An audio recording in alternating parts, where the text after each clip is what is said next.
Yeah. Okay, welcome to a new episode of Darte Arte podcast, The Resurrection. I haven't posted for like a year for this The thing. Resurrection? So, the Resurrection. Hey, never stops. So I'm here Never with stops. Cal Paradox. Yep, Cal Paradox There you go, Salinas artist. from Salinas, member of the All City Sound Bombers. Right on, All City Sound Bombers. I've been following your stuff on social media, and I'm always like interested on people, how you keep that balance of going hard on social media and having a life, not only as an artist, but just as a person. The balance. My question is the balance. I hate social media. I really do. Like I created my Instagram account, and then actually I didn't create it. My brother created it for me a long time ago. My brother told me, he said, "Hey, we need to get you on. You need to be on Instagram. You need to be on Facebook." So my brother created all these accounts for me. Okay. So I think I posted like one or two things, and then I went like 6 years or something, 5 years without posting anything on Instagram. I don't know, man. For me, it's kind of like I could only be on one at a time, mainly. Right. It's so hard like I'm on Twitter or X, but I'm not on X. Like I'm on there, I have a profile, but I'm never on there posting anything. Right. I don't even really scroll. Only one at a time. So right now I'm focused on Instagram. Yeah, so I guess to answer the question, focus on one, man. And if you can share them across all the other ones, like auto spread to all the other platforms, then do it. But man, I hate social media. I hate it. I really do, man. I hate technology. Like, it's a necessary evil though. The music, 100%. Hey, I make music and I have to do 100%. it, so it's like, it is what it is. But no, that's how one at a time, man. Just, if you're gonna be on TikTok, do TikTok. Because all these other ones, and it's crazy, man. It's a lot to keep up with, so. It is crazy. It is crazy. So yeah, for a long time I didn't post anything. I don't know, man. I gotta something just told me, like, you need to just go hard on this, maybe just go hard and post every day, and maybe the algorithm will start showing you some favor, consistency, or maybe some people will see. And then you know what, this is the main thing that made me go on, because right now I'm rapping every day. One right? post a I'm day, posting a day, right? That's what caught my attention. Well, what really got me was, I thought to myself, man, I have all these songs, right? Mm-hmm. And I'm not the type to go and push my music on all the people that I know, or just in general. I'm not like that. I don't really push Why it on is that? people. Like, because I heard yesterday, a few days ago, Tyler, the creator, that he had a comment about that. Is it because I feel it sometimes too? It's like, I don't want to force feed you what I'm creating. Is that why? Or do you have a particular reason why you don't want to share too much of what you do? I don't know if this makes any sense. It does. But okay, please tell me. So when I was in high school, I had a job working at a shoe store. Okay. And I worked in the men's department, obviously, because I was a guy, right? Mm-hmm. I was like 15. I don't even remember how old I was. I was a kid, but anyways, worked at a shoe store. And the guy customers would come in, and I really wouldn't be on top of them trying to sell them stuff. Right. And the women salesmen, the established salesmen, saleswomen, they would tell me, why are you not approaching the sell? You need to be on top of them. More. And I was just like, look, he knows what he wants. Why do I have to go and try to tell him? So maybe I'm just looking at it from my perspective of, if I went into a shoe store, I wouldn't want the person all over me telling me, check it out. Or you want a size 14 in these? You want a size 14 in those? Because, I wouldn't want that. I would just want to go in there, just leave me alone. I know what I want. And when I'm ready, I'll let you know. So to answer the question, I'm looking at it what I would want. So I wouldn't want, as a customer. You're looking at it as a consumer, as a customer. Yeah. So that's why it is kind of a. Yeah, I don't know. It's a little bit of an ego trip. It's like, again, we're going back to my music all the time. That's what I'm saying. I don't even listen to my music all the time. It's like a balance of. I go back and forth with that. But I've been trying, I listen to a lot of the stuff I make to make edits, because I'm a post-written editor sometimes. I write a song, then I listen, I could change this word. Sometimes it's one word. Then go back to the studio, change that word, and then go back but going back to I'm like that as a customer, man. Like, I don't want anybody, I hate salesmen. It's like, leave me alone, man. I do hate salesmen. Right? If this thing rubs, it ain't gonna mess it up, bro. No, it's all right, because it has the little. I'm worried that if I'm rubbing it, that it might be all. No, it won't I be. don't know how it sounds, but it's cool. It's I cool. move It's around cool. a lot. No, it's cool. It's I cool. move I mean, around a look, lot, I have so a it's like, big I'm beard, trying and to- it's fine. Yeah, All right, cool. because we have the Alright, the cool. protector I just there. want to mess. I don't know. I'm always worried from a sound perspective too, course. because I'm a sound guy too. So Oh, that's man. why I worry about that. But yeah, And it always happens. These things are cool because they record in here too. So I get an audio track from you, an audio track from me, go on. and then also it's in the camera. So Yeah, that's cool. So we have 3 things to choose from. All right, so I understand that, but I'm trying to keep a balance on. Like I just released a song that I get people like it, but then I'm like, how many posts am I gonna do with the same song, right? And then Yeah. people tell me keep pushing it because maybe the first time you post it, someone didn't see it. So just go. So right now I'm like in that limbo of well, I released it and I let it there, or I release it and push it a little more. So I'm starting to push. well, back to my what I'm doing now with my everyday thing. Right. Yeah, I had all these songs that maybe people haven't heard them. I just thought I gotta showcase this material that I already have Somehow, yeah. Because a lot of artists get caught up in, well, let me make a new song. Yeah. Maybe the new song, the new this, the new that, and it's like you kind of sleep on some of the great art that you've already created. 100%. So if you could make different ways to show the same content, like if you have one song, yeah, you could do a filmed video, and then you could chop it into 60-second segments, and then you could post it several days, spread it out, and then you could do a live performance, and you could chop it up, 60-second increments, post them in the shorts or the reels or whatever. Yeah. That's what I'm doing right now. But just so, I mean, for the artists out there, I don't know if you or if a lot of artists understand that we are being filtered. Like, so our following, yeah, you might have X amount of followers. Well, the social media is not showing them all 100% of your followers, your stuff. No. They're cutting you. They're trimming it and saying, okay, only this amount of people, no matter what. And then, I mean, if you get lucky and something starts getting shared and starts going viral, then that can happen. Right. But most of the times when you post something, there's a gap. Right, There's a cap 100%. because they want you to pay for advertising. Yep. But you know what though? That's not a terrible thing. No. If you believe in yourself and you want to put money into your stuff, I don't see why. I'm not against ads. I like to give people the analogy. It's kind of like, or the comparison to what, like McDonald's. Right. Like we know what a Big Mac is. Oh yeah. But why are they keep showing it to us? Every time, every day. It's marketing. Because they've done studies.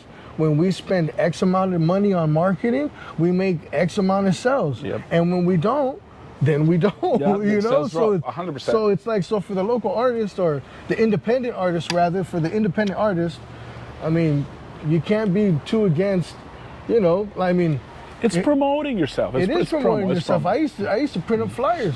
Yeah. I used to 100%. print up flyers. I used to spend good money on, like, about 5,000-10,000 flyers at a time, and we used to hit the streets and just paint this whole city of Salinas had our flyers all over the place at one time when we first came out, because there wasn't really social media like that. Right. It was different. Early 2000s. Yeah. So, yeah. All right, let's go back to your roots then. But just to close this thought before I forget. So you were talking about you have songs for years that maybe no one has listened to. Well, here's the thing. They're out. Right. Right. They're streaming. They're available. Look me up, Cal Paradox. There you go. I'm gonna put your ad right here. I'm streaming on most platforms. You can find me anywhere. Google me. Google Cal Paradox, and you'll see all my stuff. I got a bunch of albums, but I'm not famous, so sometimes the music gets overlooked. But it doesn't. I mean, for the longest time, I was working. And I was like in single dad mode. For the longest time, I kind of just said, hey, you know what? Am I gonna be a full-time chasing the rap dream, or am I gonna be a full-time raising my child, you know? And I was like, well, I can do both, right? I could make music on the weekends when I'm at home. Right. And then I could just put it out on whatever website and then, watch it get slept on, but who cares? I mean, I don't care. We created too for the joy of creating. Exactly. So throughout these years, for the longest time, I wasn't I wasn't out there trying to get shows. Right. I wasn't out there trying to get a record deal. Right. I wasn't out there really doing anything. I was working, Just creating mode. coming home, and then when the kid's over there doing his thing, I'm over here making beats or rapping or what. Yeah. Whatever it is, or I'm on social media posting it or something, because that's what I can do. Over the years, it became more easier with the social media to try to get it out there. Yeah. But like right now, I have a project. I have a duo called Barkings, and we have about 17 songs recorded, and we have listened to them so meticulously that for us, those songs are kind of old. Like you were saying, right? Because I heard it, you know what I mean? So they're not out, all of them, but we're releasing one every month, but it's the same deal, right? For you, maybe your ear is like, man, this song used to hit harder when I first heard it.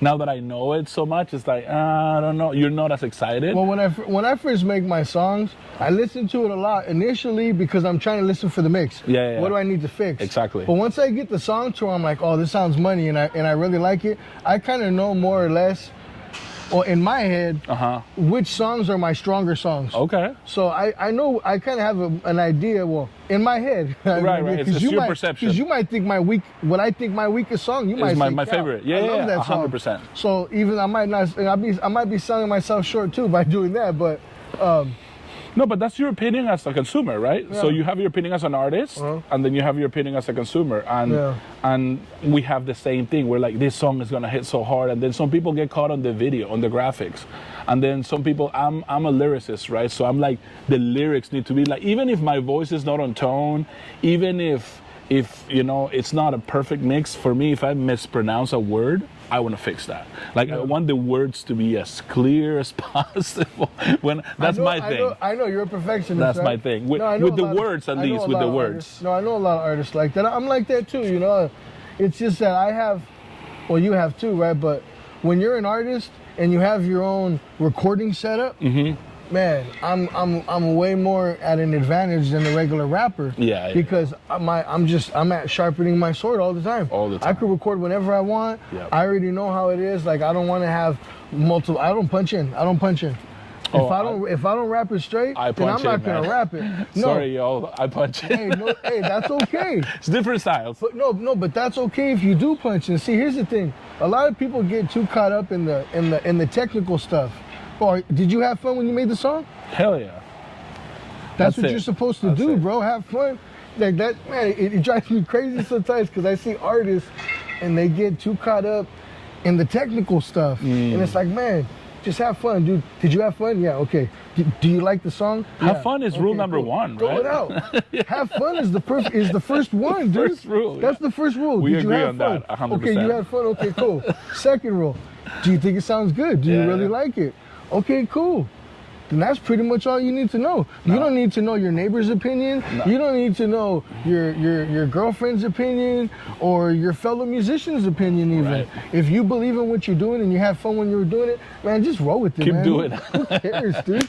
I mean, I've gone back, bro. I go back and I listen to, like, I did an album during the pandemic. And, I mean, at the moment, I was loving it, right? I thought it was the hottest thing since sliced bread, right? I listen to it now and I'm like, you know what? There's some really high points on this album, but then there's some songs that I'm like, I don't know if I like my verse too much on that song, right? But hey, it is what it is. I had fun when I was making it during the pandemic. I put it out. It's out there. I'm not gonna take it down. I know artists that have dismantled albums. No. To that, you know why that's important? They've dismantled entire albums, bro. Like right now, I meet you, you give me a CD, right? And I'm like, I go home and I'm like, hey, you know what? I really like those one songs.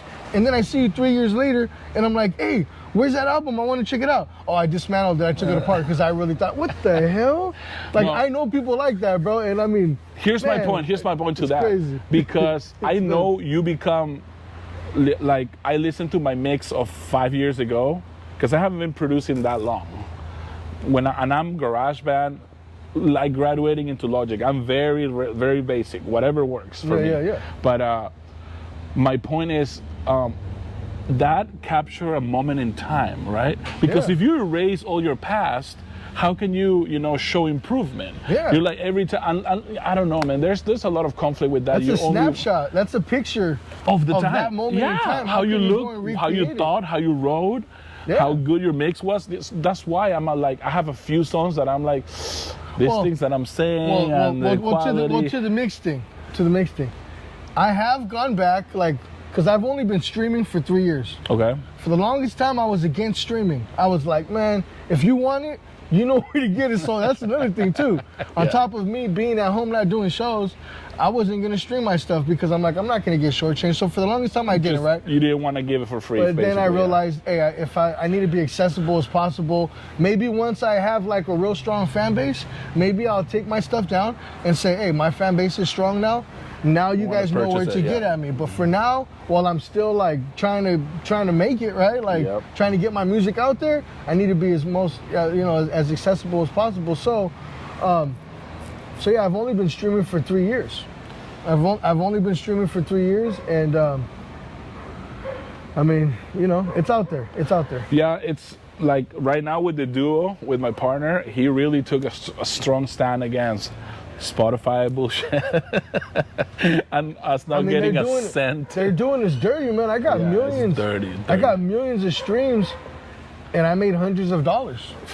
I mean, it's crazy. It's crazy. But anyway, it was back to the point though with the mixing thing though.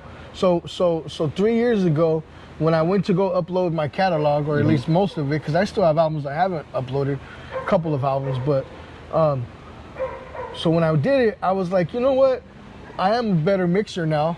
True. So I'm thought to myself, I'm gonna mix and master it over again. But I didn't re-record no vocals. Okay. Even though I wanted to, even though I was listening to the vocal, I'm like, it can do that. Man, I could have just, if I would have just put this word a little bit more over here and eliminated this, it would have flowed. But I just thought, nah, you know what? It's a moment in time. It is what it is. It's a photo. Now, like I said, it's like getting a photo. You'll touch up a photo. You'll make a photo look a little bit brighter. True. But you're not going to recreate the photo. I'm not going to stand with you by the same tree and try to make the same picture again and think it's the same thing. Unless it's a TikTok challenge. It's not, 10 years later. It's not, man. I remember one time I had my friend Pele. Shout out to Pele One. He took a picture for an album cover that I was going to do. And we took it in the nighttime, and I swear it looked like it was like touched up and enhanced. The way that the light went like around the outside of my face, and then it was like I was standing next to a neon sign, and it was just this crazy shot. And I tried to recreate it because that photo, I took it on somebody's camera, and that somebody deleted the picture. I was so hot, bro. Man, I was so mad. Crazy. And then I went back with somebody else that had a camera. And I could never get that shot back, bro. I could never find, the stars never aligned the same way for that photo. So back to your point, bro, yeah. If you made the song, just leave it alone, man. It's there. Just leave it alone. Leave it there where it's at. And hey, somebody will like it. I mean, you hear the stuff, I hear some crazy stuff that I'm like, how could anybody like this? There's a market for everything. But there's a market for everything. There's always somebody that's gonna like it. What I would do though is like with my older songs, if somebody tells me like, this song is badass, let's do like a remix, like I'll mix it again, we can sing it again, we can retouch it. I'm not against it because I'm not a true producer. I'm a DIY kind of guy, and I still have so much struggle with the mastering, bro. My mix sounds great in my ears. I master that shit, and nope, it's not the same sound. It sounds weak. It sounds this. It sounds that. You know why? Because sometimes when you're doing all the phases of it, you start to hear things that aren't there because you're doing every single thing. Yeah. Sometimes you get inside your own head. Yep. Now when I master, I'm just trying to get the overall volume as loud as possible. That's it. I'm not EQing anything else. No. That's like it. I'm just trying to just, But I sometimes fail on that. But sometimes you start tweaking this and tweaking that. Then it's a problem. I'll give you some. I'll help you with the master. I'll show you the way because it's not that complicated. And then a lot of people. What do you use? Huh? What do you use? What DAW? We'll talk about it later. I'll tell you later off the camera. I don't want to put the secrets out in front of these people. I'm going to tell you off the camera what I do and the technique. But just look at it like this. There's two worlds in the audio world. There's the people who love compression, and limiters, and all this extra hardware, and they think that if you don't have a $10,000 mic, then it's not gonna. There's that world, and then there's the world that's like, hey, you know what? There's the EQ. We can EQ it, and if you want to put compression, maybe on the master, maybe. Oh, so there's two worlds. Okay. Like, it's not a like another point. Right? I have a friend of mine who went to music school. Okay. He went to certified Pro Tools guy. I always looked at him like, oh man, this guy's legit. So one time, this is years back. I had already been using Pro Tools for a couple years. I hadn't seen him for a couple years. We linked up. We're working on a track.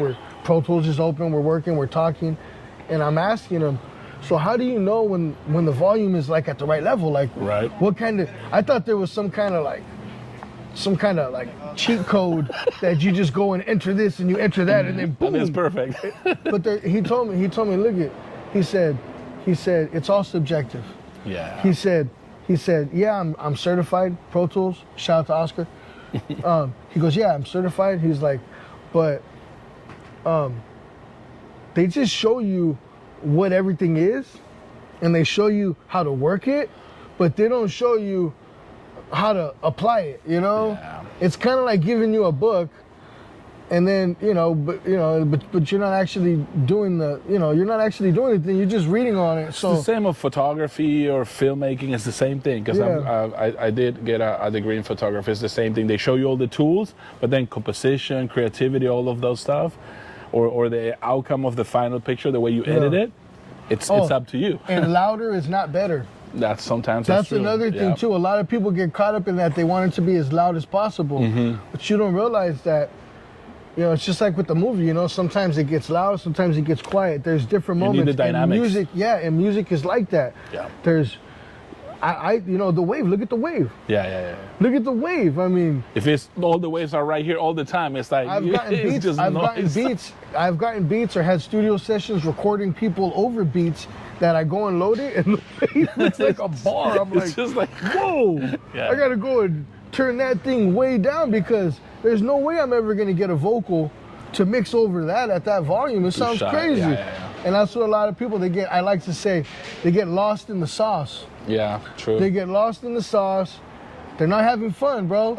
Hey, they're not having fun, bro. Just have fun. If you just have fun and just grooved out with it, and less like trying to make it perfect, and just groove out and have fun, man. Yeah, just put it out there. All right, let's go back to your roots, man. How you started this musical adventure? You're from here, from Salinas? Yeah, I'm from Salinas. I became a man in the city of Salinas. There you go. Yeah. How did the music? Can you imagine the earliest time where you were like, oh, I like that? I mean, one of the first rap songs I remember liking was Mama Said Knock You Out. Okay. I was probably like 9 or something. Okay. It's the first rap song that I liked. But I never thought I could actually do it until some people in my family, they had a studio. Oh shoot! Okay. Well, not a studio. It was a trap. Let's just say they had a nice little operation going on. Right. And on the side they had a little studio. Okay. Right. So I would see them making music, and then I don't know, if you see somebody that making music, it kind of I can do that too. It kind of puts it in your head that you could do it too. Oh, it's a Boston. Yeah. Bro, I'm sorry, I got sidetracked because I got 3 Bostons, bro. I love Boston. Bostons are the best. I got 3 at the house. Oh, they're the best. I got sidetracked with the Boston. I see a Boston, I'm like, whoa, hold on. No, so anyways, back to it. So I seen them making it, and it kind of, I thought I could kind of do it too. So I don't know, I might have started freestyling. I started freestyling. You started with freestyle, so you didn't write things down first? No, it was just hey, we're drinking a beer and let's start freestyling. Yeah. So I freestyled throughout high school and stuff Around like what that. age?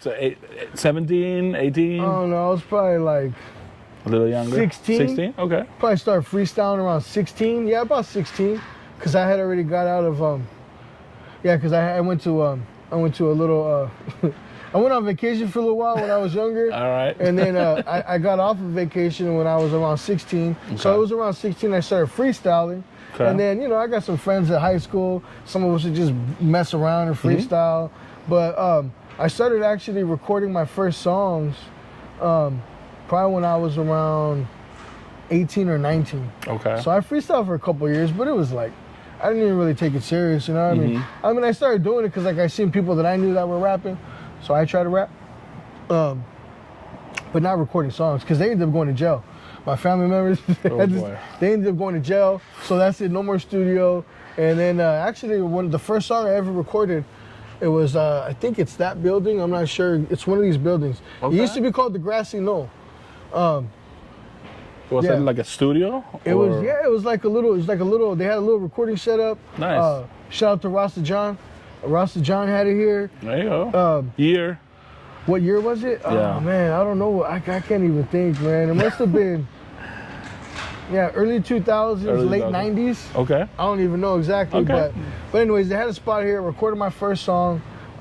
It sucked. It was terrible. I was like, because I had never heard myself like recorded, right? Right.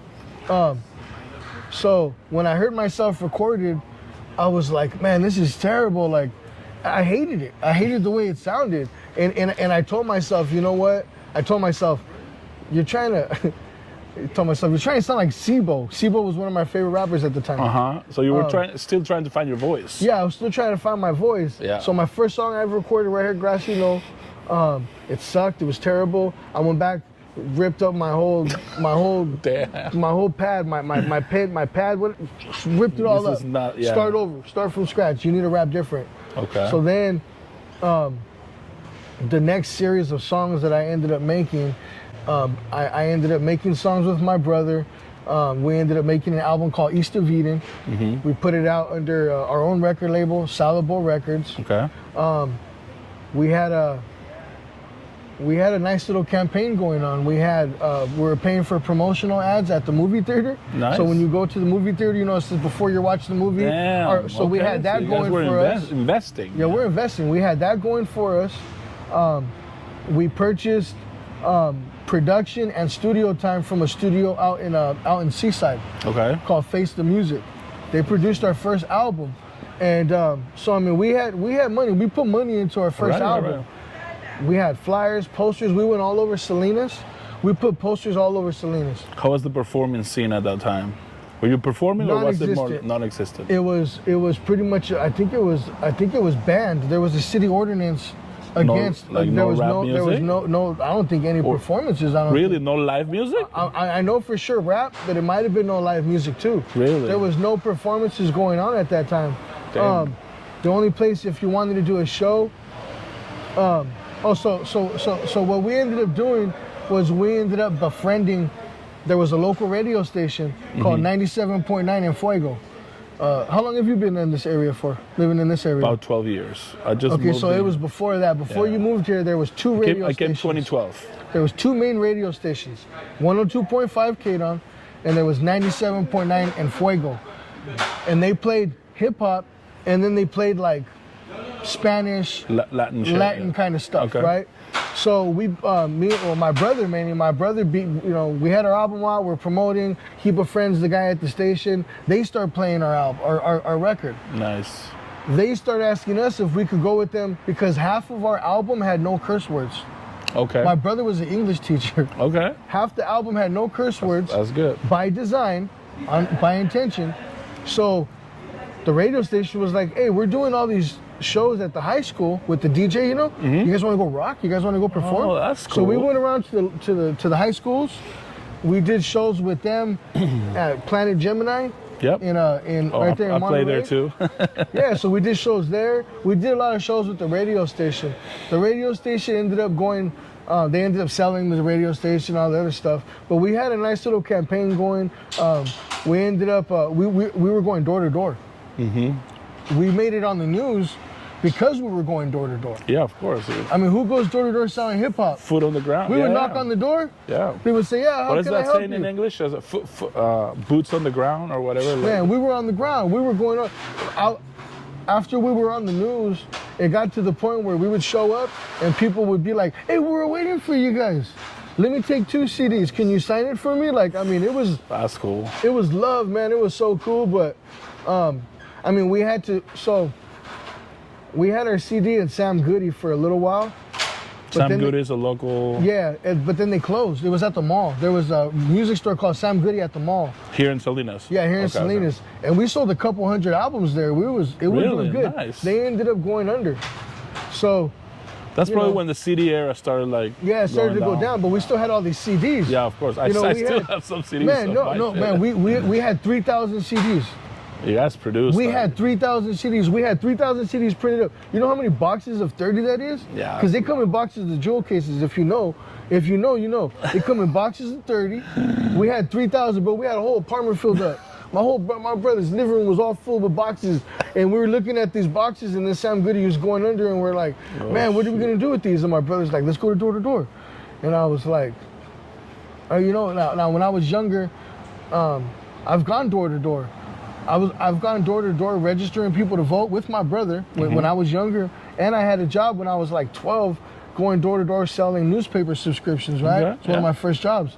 So I was like, you know what? My brother told me, let's go door to door. I was like, yeah, screw it, man. Let's go door to door, bro. Because I'm not going to stare at these 3,000 CDs, bro. that's- We're going to get these off. So for like about a year and a half, we just sold CDs and lived off of that. I mean, that's what we did. We were paying, because we had got some loans to help us with putting it out. Producing. We paid back the loans. We had money to eat. We had money to, you know, for extracurricular activities and stuff like that.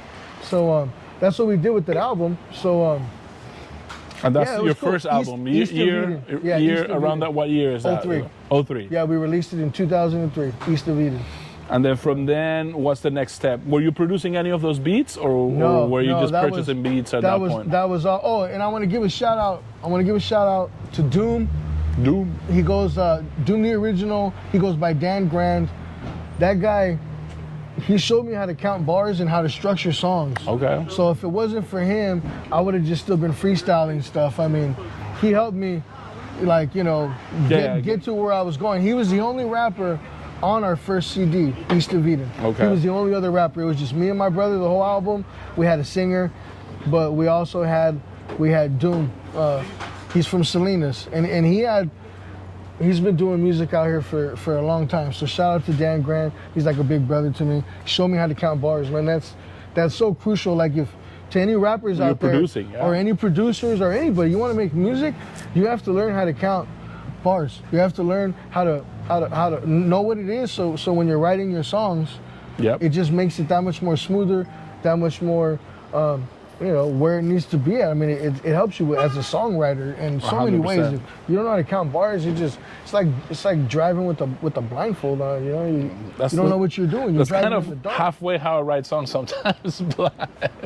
But then I edit. So that's the beauty in technology. You Yeah. can go back and fix whatever, record something, just spur of the moment, go back, listen to it. exactly. I record Change it. I call it scratches. I'm like, I have this idea that I want to capture, because sometimes I don't even have a flow yet, and I want that mic on to create the flow as I'm going, and then from that I edit that flow, and it's like, okay, we need to punch this in, edit some words, different styles. Everybody has different, like, even with the punching thing, when you felt bad about punching in, like, dude, don't feel bad about punching in, bro. Yeah. That's just how you operate. People create differently. I mean, the way that I create, it's more like I gotta like kind of like pump myself up to be like, nah, F that, I'm gonna rap this verse all the way straight.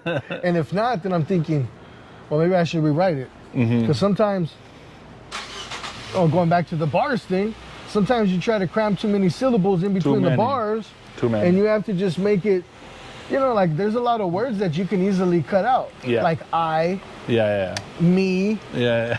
you. Like, if you cut a lot of those simple words out and you restructure it and you save yourself some syllables, you can do a lot more things. And English is your first language. English is my second language, so I struggle with that shit a lot. Yeah, no. And then I read it, and I was like, this don't sound American at all. Hey, I only speak one European language.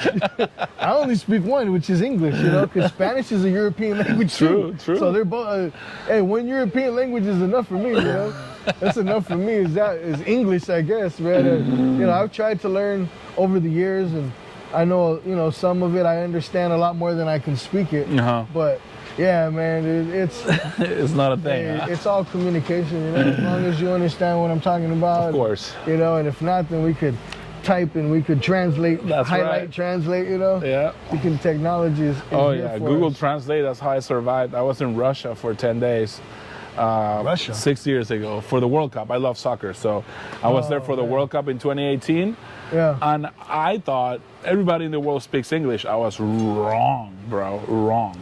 So a lot of Google Translate, a lot of this. Hey, this? Okay, he'll write it back. Yeah, we're, right. we're in the day and age now, you can communicate with anybody. That's it. You have those little things you can put in your ear and they don't hear what somebody's saying Yeah, and and translate tell it. you what it's saying. Yeah, those are crazy. And then tell you what to say back or whatever. It's crazy, man. The technology is crazy.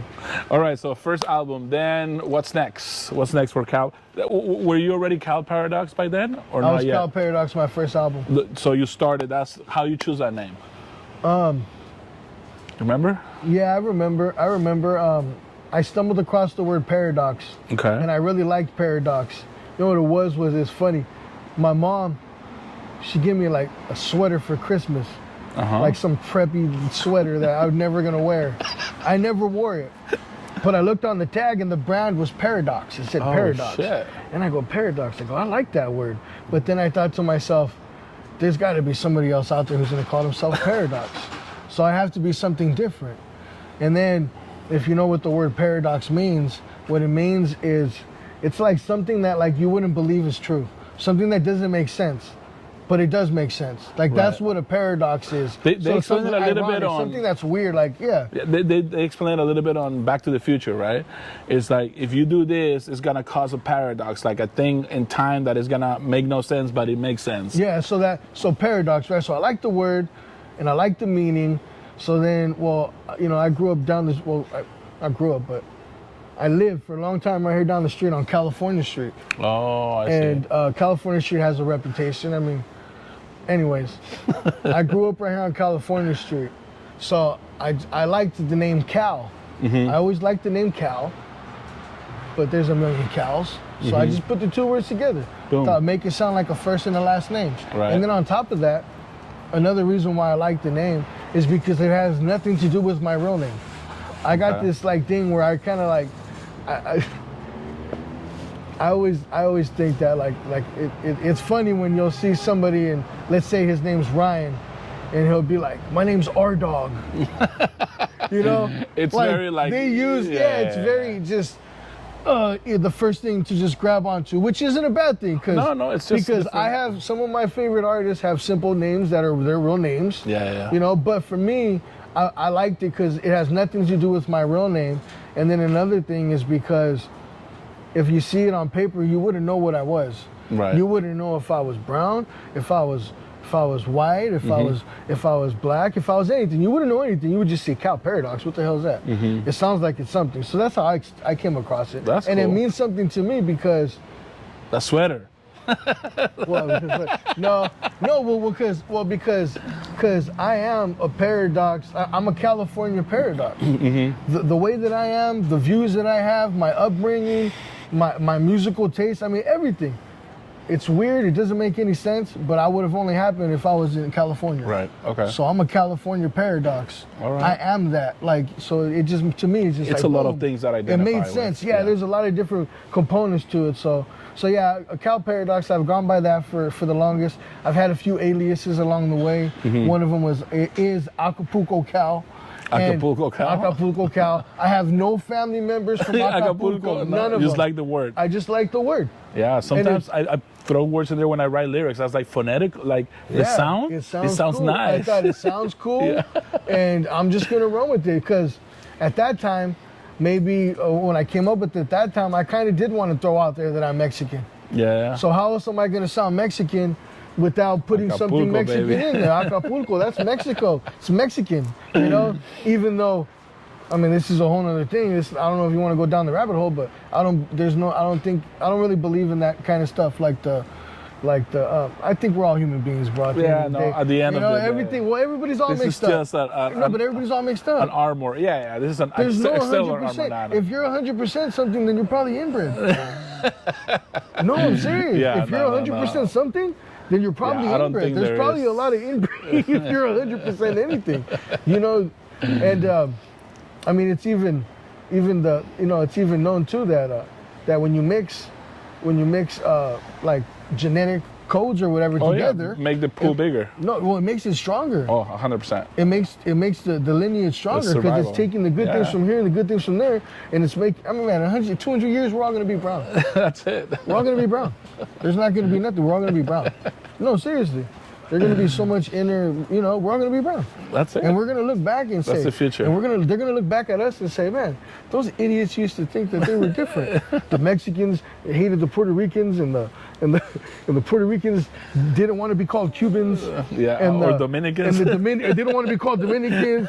It's like, but we're all human beings. Like, you don't want to be called a human being. It's just one more conversation to have. Yeah, no, I know, it's funny. That's man. all it is. But so back to the music thing. I mean, I've. So after the first album, then what happens? After the first album, my brother dropped another album. Just by himself? Yeah, just by himself. Still rap? Yeah, rap album. He ran for Congress. My brother ran for Congress. Yeah. Released an album. I was still trying to get to the next level. I was trying to get signed. I was talking communications with different management, different labels, and I was trying to make it happen for a little while. And then I eventually ended up having a kid in 06. So from 03 to 06, 3 years, hustling, trying to chase the dream. And then were you performing live there? No, just CDs. When the radio station went down. Oh, that thing. Okay. Yeah, when the radio station ended up going down, we stopped doing shows. Okay. And yeah, we started to go out into the Bay Area. So we hit home really hard, went to the Bay Area, started selling CDs over there. Eventually, yeah, we got rid of all the CDs. We paid off our debts. We were cool. My brother ran for Congress, did his thing. Eventually, I ended up having a kid. And then since then, for the longest time, I just released albums from like 06 to maybe for about 10 years. I made a couple albums. I would put them out.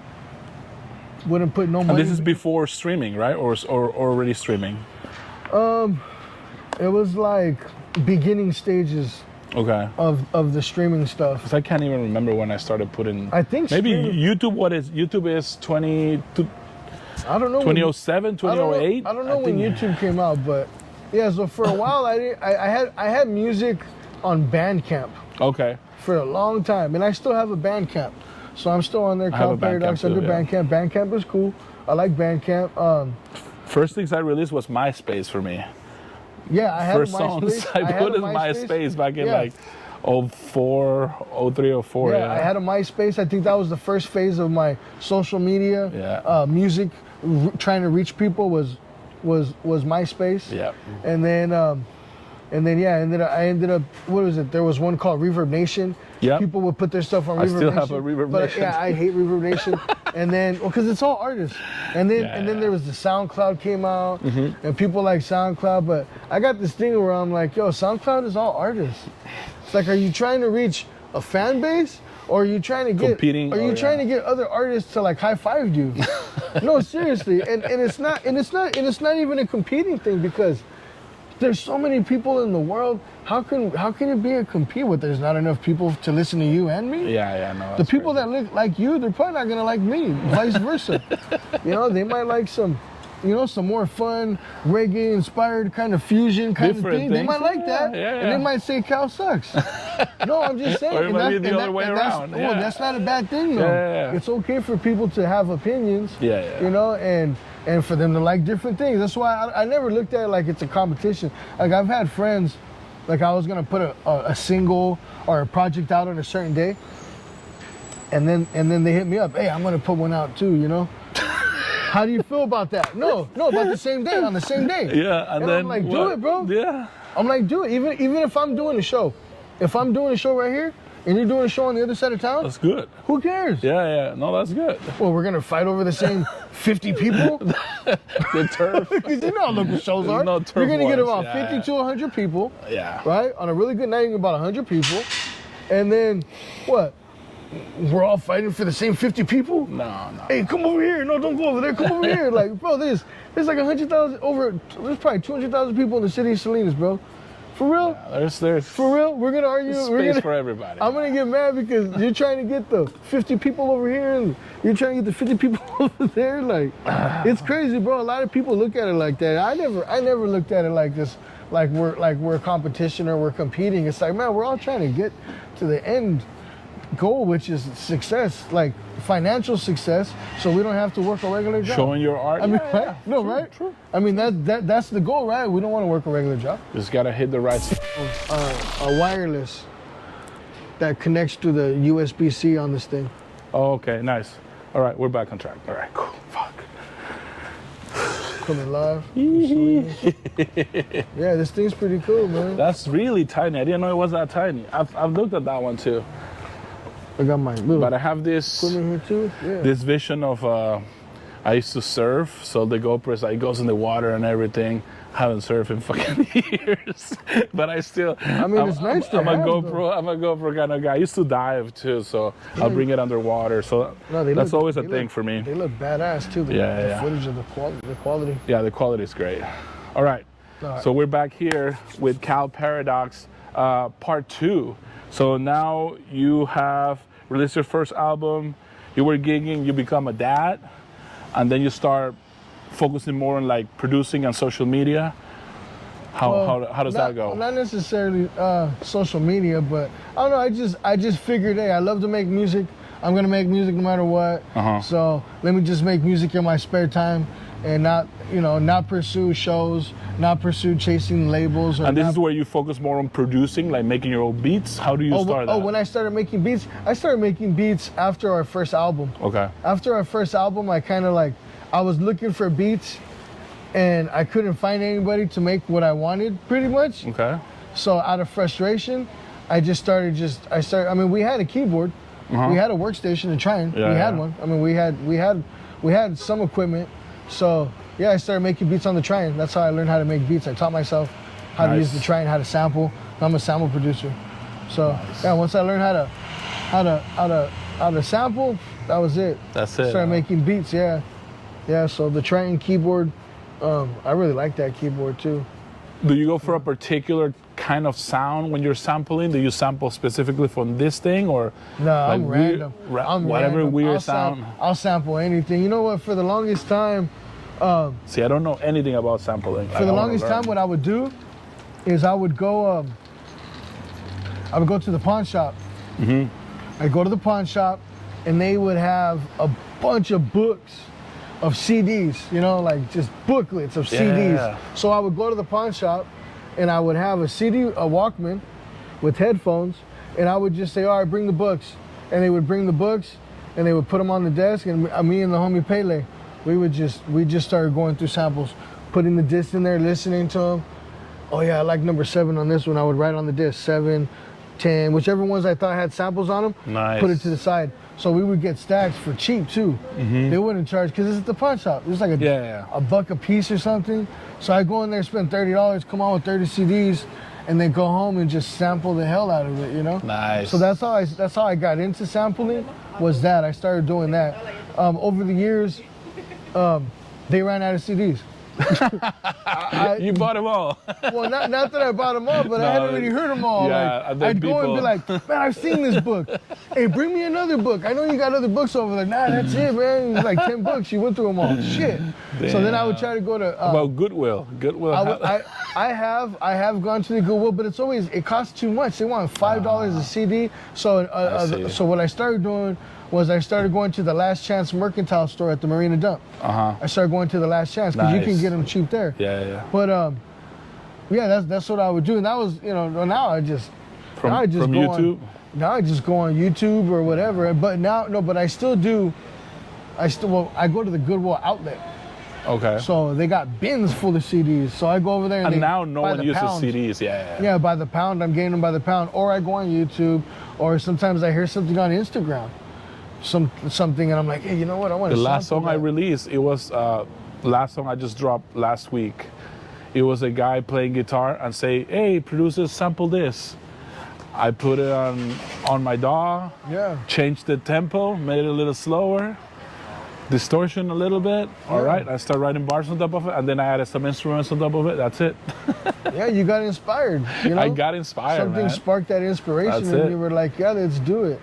You know, I mean, some people frown upon the sample producer, Nah. but well, no, they do. Some people do, but that's okay. I mean, the way I look at it, it's like if I was signed to a major record label and I was in the studio and I had real musicians able to audition, you know, riffs, Right, loops, whatever you want. for me, then I would be doing the same thing. But I don't have the money like that to We're pay working musicians. what we have. Yeah. Yeah, so you work with that. That's why I like, you know, hip hop. I love hip hop so much because, you know, it comes from not having.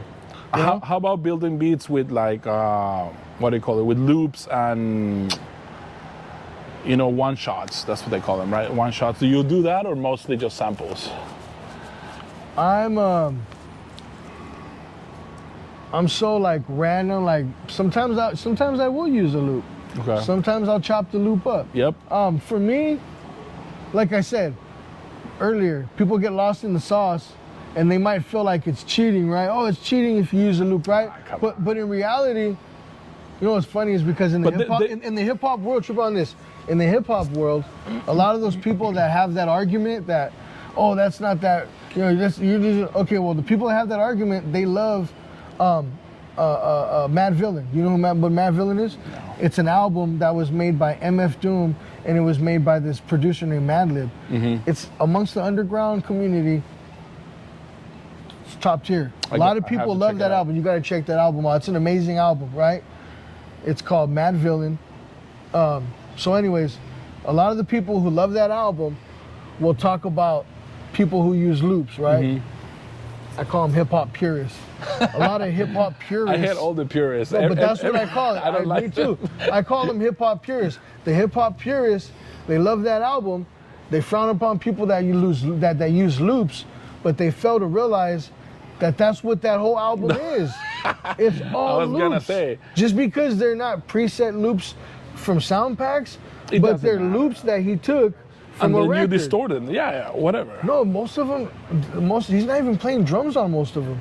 He's using some of them he is, some of them he isn't. But I'm just saying, so people get lost in the sauce and they like to critique stuff, and me, I'm not like that. Sometimes, if the loop sounds dope, they just run with it. Yeah. Sometimes they hear the loop and it doesn't. You know what? I'm gonna cut this. I'm gonna rearrange this. Yep. So I mean, for me, Change it. it's all a whatever. roll of the dice depending on what I'm gonna do. But this is the thing too that I see is when people see a small independent artist and they're like, oh, what are you using?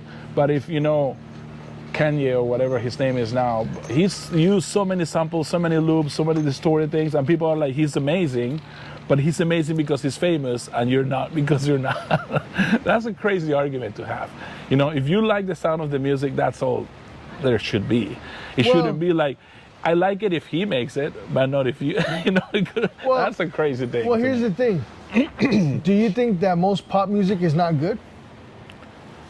Like just in general. Now? Like if you turn on the most popular radio station that plays pop music, are you gonna like most of the songs that come on, or are you Probably not. Probably not. Okay, so I agree. Me either. Now, it's this funny thing that I believe. I believe that, and I'm gonna say this in a nice way. I'm trying to think of a nice way to say this, but okay, I think that most people, right? If you just pulled 100 people right now, random people from all around, 100 people, you put them in a room. Most of those people don't know what good music is. They don't know what good music is. They're gonna like that poppy stuff because it's easier to digest for them, right? 100%. So they're gonna like what the society told them to like. So if you have that understanding and you accept that, then you're not gonna feel a certain kind of way when you see great artists get slept on. Yeah. Because I've seen a lot of artists that are famous, but they're not famous in the pop world. Right. They're not, every time you see a headline famous, they're not, they can tweet and cause a firestorm famous. You know, there's different levels. They're no Cat Williams. The greatest, and think about this, throughout recorded history of music, right? Since music's being recorded, you know, most of the good music is not the most popular music. 100%. So once you understand that, you're just kind of like, okay, well, it makes sense. You know, and that's why I hate when people use numbers like as bragging rights or as accomplishments, because it's like, well, that doesn't necessarily mean that your music is great. Right. You know, it means that you're hustling, it means that you're making the right moves. Hey, more power to you. You know, like I have this line in one of my verses that I just posted where I said, if you're making money off whack shit, I'm still happy that you can eat. There you go. Because it's like, hey, I think it's whack, but man, if you can make money off that shit, You're a good marketer. genius, bro. You're a great businessman. And I respect it. That's the. And I can't knock it because I'm like, hey. In the Latino community, that's J Balvin. You're selling everybody. He's a great you're selling business person. You're selling everybody shitty food and they're loving it and they're eating it up and they're standing in line for, can I get seconds of that shitty food? And you're just like, and I'm over here just like, okay, I guess you like shitty food. But you know, so if you just have that in your head, the masses, most people don't like good music. Yeah. So. All right, man. We have to wrap up here soon. What's next for Cal Paradox? Music. You're posting once a day on Insta. Yeah, well, I said posting. I didn't say what I was gonna post, so There I you might go. start juggling flaming swords, Hey, maybe. we might post clips of this. Yeah, maybe post conversation. clips of this. Yeah, no, but I'm gonna keep grinding on social media. I'm gonna keep pushing. I'm in a crew, and there's a bunch of us, and we're all creative people, and we're all making good music that needs to get out there. So if I'm not rapping, I'll be producing for people in the crew or people outside of the crew.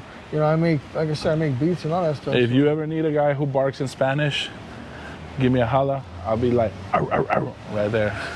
Yeah. No doubt, man. All right, this was one more episode of Darte Arte podcast with Cal Paradox. I'm gonna put all his socials down here in the description. Yeah. Thank you for watching Darte Arte, the Resurrection. All right, brother. Thanks, man. Yeah, no Appreciate problem. it. Yeah. Whew. So what you bring? Should brought some. You want this on the camera? Is it a? If you want to check out some beats. Yeah, man. Hello. Nice dog. I love dogs, man. So is this battery powered? Yeah. Nice. Okay.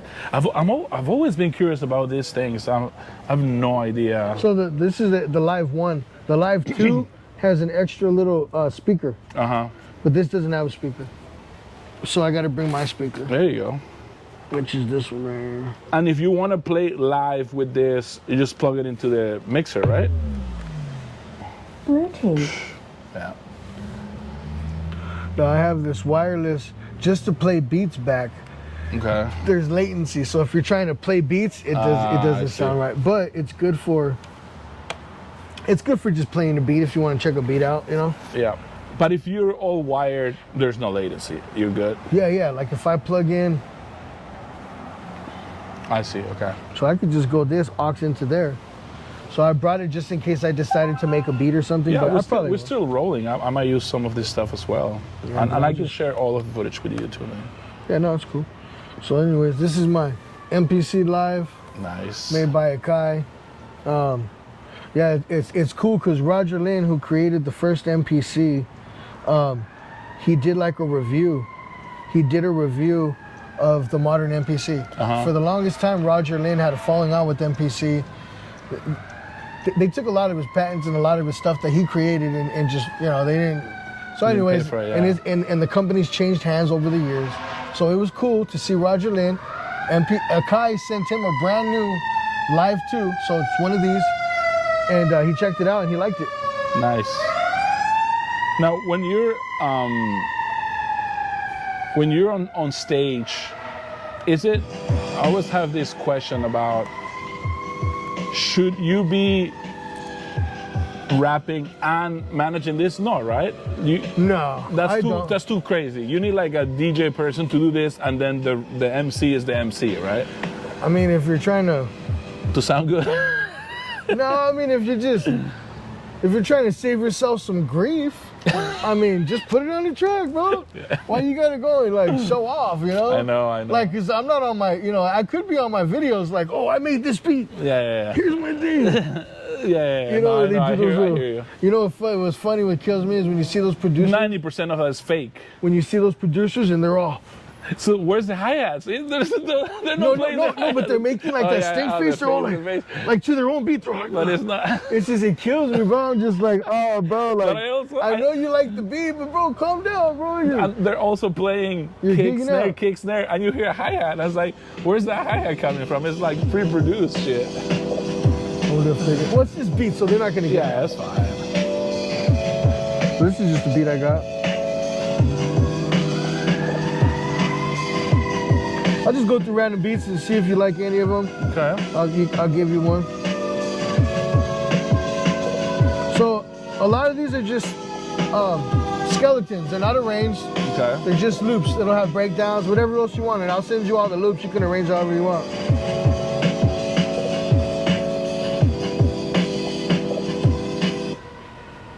I got a bunch of beats.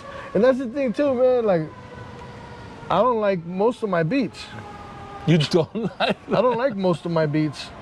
I don't, but sometimes I do. Right, all right. So I just keep going until I make something that I do like. Like, I don't even know what I'm playing right now.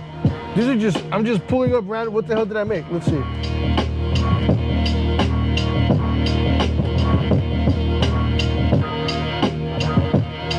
Okay. I guess. Okay, let's see what else I got. I mean, I got hundreds of beats in here. I just scroll through and see what it is. But yeah, this thing's cool, man. Yeah, that's awesome. This thing's cool. But it's built like a tank too, man. Yeah. Feel it. Grab it. Grab that thing. Yeah, that's a solid piece of. And you know how much you can buy one of these for? No, I don't. So since it's the live one, and it's, you know, bro, you can find these for like $400. Really? $500. You can find one of these, bro. That's all you need. I mean, bro, if you want the new one, you can find them for about 8 or 9 used, but it's got a speaker. Right. Am I gonna pay double for a speaker? Yeah, Not no. me. I don't know. I'm just too cheap.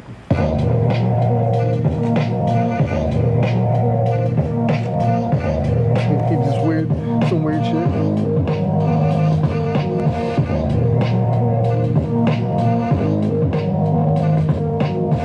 And when the track loads, how much can you manipulate that track with this? Oh, you could do all kinds of crazy stuff. So you can go, in there and you could change all the MIDI notes. You can do whatever you want in there. You can put effects on all the tracks.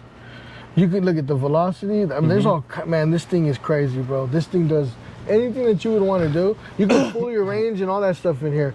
But since I'm like I never learned how to use my equipment all the way through. Oh, I don't think anyone does. Yeah, I don't know what that camera does. Yeah, I just wing it to make my loops, and then I drag it in Pro Tools where I do know what I'm doing. But that's Pro the Tools is creative my side. baby. Yeah, Pro Tools is my baby. If I drag it into Pro Tools, then I'm gonna do exactly what I want. I just need to make the loops. Right. So I just pure loops. I use this just for loops.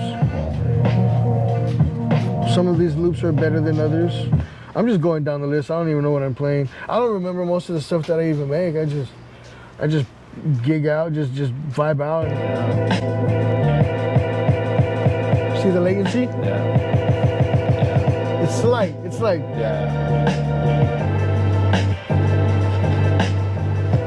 Yeah, the latest album I'm releasing has a few of these beats, like kind of like chill, happy, lo-fi. You like that one? I like this one. I'm gonna write it down.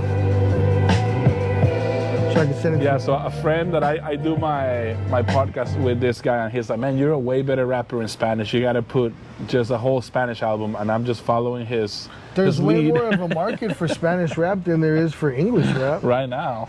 Well, I think there's always been. No, the it's Latin taking a world, while. The Latin it's taking a while world, to get up, though.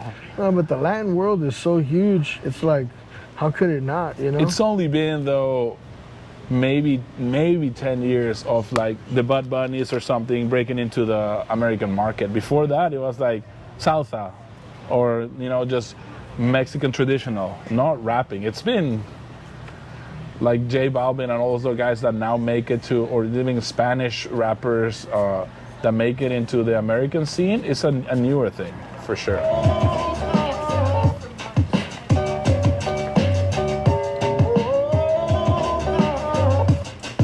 I think I sampled Ray Charles. like the drums on this one too, happy upbeat. Yeah, sometimes I program my drums, and sometimes I use a break. Yeah. I mean, I don't care, you know. Yeah, of course. Some people are like the hip hop purists.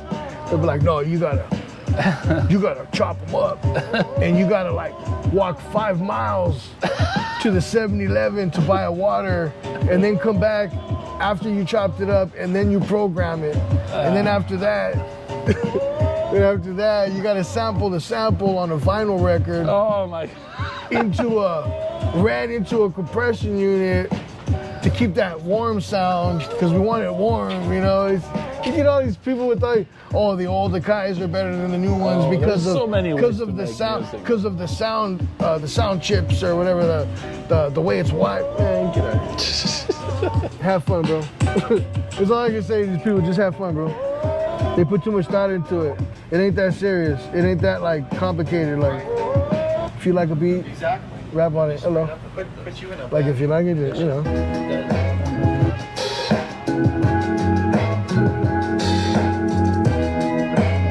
This was one of my first beats that I made on the Akai. Really? Yeah, let me check for some. Yeah, I had got this. Words. Yeah, that's one of my first beats. I mean, I just remember it and listened to it. Levántate y lucha y no te conformes con simples respuestas. Derriba la mente que despiertan esa fuerza. Corazón de plata y músculos de madera. Resiliencia con fuerza. Árbol de primavera, avanzando a pesar de los obstáculos. Símbolos diplomáticos, todo aquel que sea emblemático. Todo aquel que sea emblemático. Hey.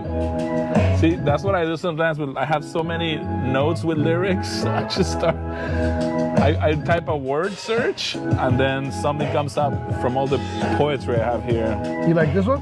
Yeah, I like this one. It's happy. Yeah, I got a bunch of feel good. Upbeat, yeah. Yeah, I like feel good, man, and that's why like. It's funny because when I was looking for beats, you know, a lot of people don't make feel good, happy stuff. It's not a thing. I love jazz. Nobody cares about jazz. They're like, what the hell are you doing with that jazz shit? I like it. I'll give you this one too. Let's see what else I got. So that's 2, and let's see what else I got.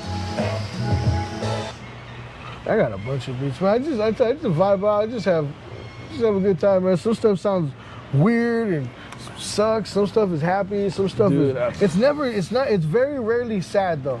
I don't like that emotion, bro. No? Like sad music. I have a few. I don't like sad. Well, hey, it's how you're feeling, you know. That's one of the most universal emotions that people like when they listen to music. People love sad shit. So, you know. I always, when I'm creating with the band, I'm like, no, give me major chords. I want happy, major. We have 3 sad songs about love. No, give me major chords and let's like talk about something else. I don't want one more romantic song, please. Well, I'm saying that with my latest song I released is very romantic. Yeah, and like me, like I don't even know how to play.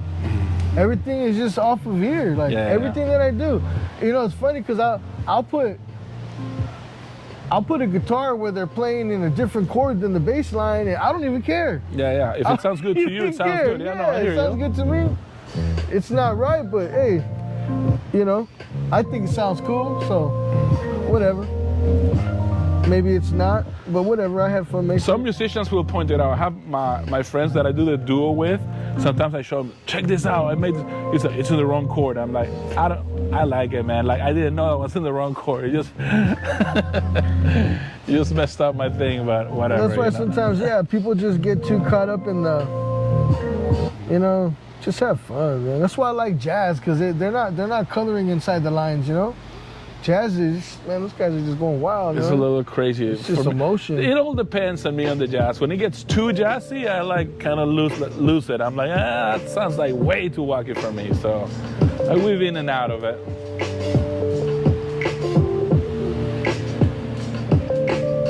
Yeah, I was hella using these type of beats for my last. I like introspective more than sad. That's like an introspective kind of think about some shit. That's one of my songs is Dark Introspection is one of the songs on the album, but it's all in Spanish. Oscura Introspección. And I always feel like at the end of the song, like when I go through telling a story, at the end I have to tell you where I'm at. I'm like, okay, this is me. I'm 39 right now, and I went through this. I don't know why, but I have to do like an epilogue of why I wrote that. I don't know. I throw it there a lot, I guess. Oh, I give this one to the homie.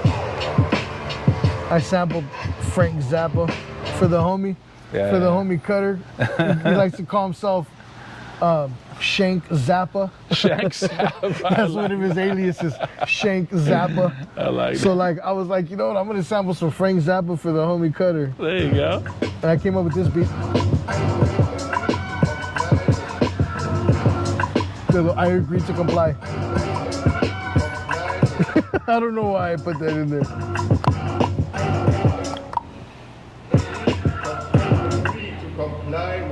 I agree to comply with.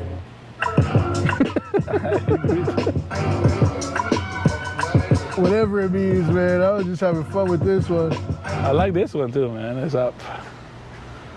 Oh, I muted it. I'm like, I don't even know what's what. I'm just hitting solo and see what it does.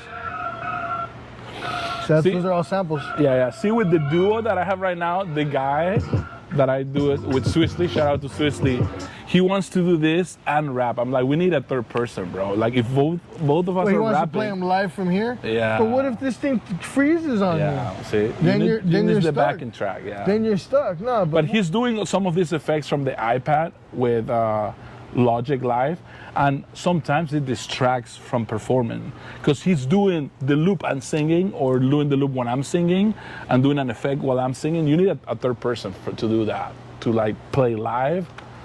And I don't think we're like there yet, you know? Well, they have this, because it's called the Embassy Live, so it is designed kind of for that thing. To play live. So you can have it to where you put like, the drums are on one pad, whatever samples are on the other pad, and you could mute and solo like that, but I mean, I don't know, is that really necessary? That's what I asked Because if you him. have the song already arranged how you want it, Yep, well then arrange how you want it and just put it on the instrumental. that's it. And then it's easier because you don't have to worry about, well, what if this thing freezes? Or what if you hit the wrong pad wrong? Right. Or what if you start going off timing? Or there's a lot of what ifs, you know?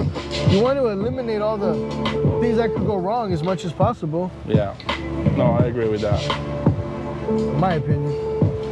That's my opinion. And I'm not a professional.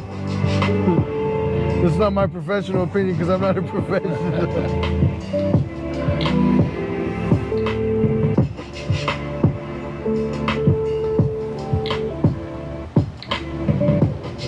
This one. You'll probably like this one. Watch this one. I think you'll like this one. I think I know which beat this one is. Oh shit.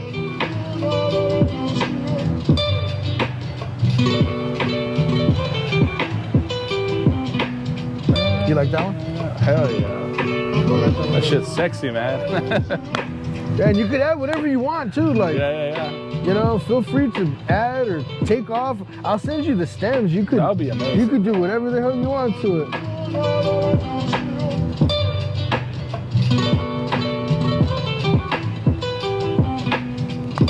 All right, dude. I think I have to. Yep, that's 3 beats right there. Let me turn this off. Yeah, then do you want to shut down? Yep, shut it down. Boom.